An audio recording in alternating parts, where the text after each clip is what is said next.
another episode of the untold stories about courage and valor. This is your today's host, Harleen Kaur.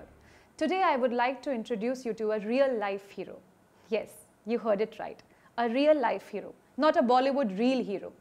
A real-life hero who, irrespective of any weather condition, protect us from the danger so that we could live freely and safely in our homes. A huge round of applause for the veteran Col Satish Tyagi sir's unparalleled contribution towards the Indian society, towards his mission of serving the nation up front. From being an army officer to an author, his journey has been incredible. His book, The Kargil Victory from Battles Peak to Peak, throws some lights about the incidents of the war. He also took part in the IPKF-Operation Pawan in Sri Lanka. Sir, I read in an article that you voluntarily served in the Kargil War. Can you please tell us more about it? Well, this is the second time I think in my life I have volunteered, and I volunteered for good. What happened was I was the founder of the counter-terrorism school in Kashmir Valley, and when the Kargil activities began, suddenly all the people who were under training with me, under me at that school, they left. I felt that by staying there when there are no troops around for training, I was like left out of battle, LOB. So I walked up to the corps commander and saluted him and asked him. I said, sir, I would like to go to the battlefront. He was stunned. He said, oh, are you volunteering for Kargil War? I said, yes, sir. What will you do? You have no role to play. I said, sir, I would, in war, the first casualty is the truth. And I'll go there and get you the truth, number one. Second, since I have been training all these people who have gone to the front, I, being their guru, probably might motivate them once I visit them. So that was my reason to go. And I always wanted to tell these stories to my grandchildren. I said, if I don't go to the war and if I'm left out, what will I tell my grandchildren? A soldier always looks forward to, because all the time he has trained for war. And when there is war and if he's left behind, then I don't think that would be the right thing to do for him. So that is how I volunteered. Sir, would you please narrate some lesser known facts about the war? Yeah, one of them which comes to my mind immediately is the first one about Major Saravanan. He was tasked to capture a peak on somewhere on Jobar Peak in Batalik area. You see, Kargil is 170 kilometer frontage where the Pakistanis had taken occupied peaks. So this was in Batalik area, Jobar Peak, and he went up. An interesting story about this was, he was shadowed in the sense that joined by one of the ex-militants. If I remember the name correctly, Abdullah was with him. Abdullah was the one who had fought with him in Kashmir Valley and was so impressed by his courage and valor that he decided to surrender to him and join him. And he was like any other soldier, but with the company. He also moved up along with Saravanan. By 8 at night when they moved up, and the Pakistanis somehow came to know, and they started shelling. It took them almost the whole night by the time they reached the first bunker where the Pakistanis were there. There was some blast near him and he got injured. That's the time Abdullah told him, sir, now you are injured, let me go in front and I will do the needful.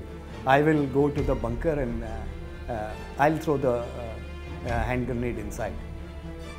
He said, no, nothing doing, it is me, you stay behind, you cover me. His complete platoon company was behind him, of course. And but he decided, despite somebody pulling him back, and no, you don't go, he moved up. He threw the hand grenade, but unfortunately, a bullet came from another direction, from another this thing, and he lay dead. he became a martyr. Sir, I have read in an article, Nare Takbir Allahu Akbar. Can you tell us something more about it? This is about one Major Ajit. There was a Grenadier Battalion. The Grenadier Battalion usually, in that Grenadier Battalion, there were Muslim troops also there. So he was given the task of capturing a foothold on between two peaks, somewhere in Batalik.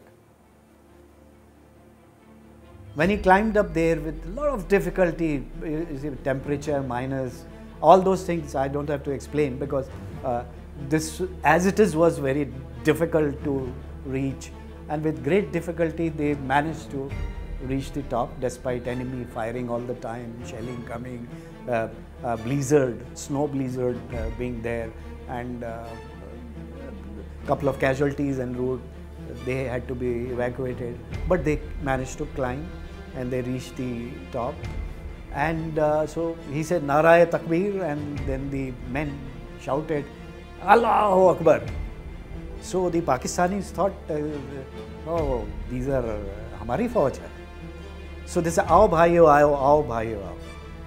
So they said no, they didn't answer, they answered with the bullets. So then the Pakistanis realized that they are not their soldiers and this is the Indian Army. And this fight continued for next 4 days. This company was stranded between two heights, and both these heights were firing down at this company. He lost a couple of men, a lot of people were injured, and as a matter of fact, the third day their ration also finished.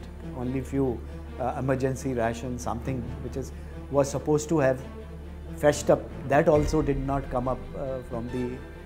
So whatever they had, it had finished to eat. They had no bullets. They had no weapons were also damaged. So now he knew that it's the end of the day for him. He checked his magazine. There were only 6 rounds left. So he kept 2 rounds in his pocket.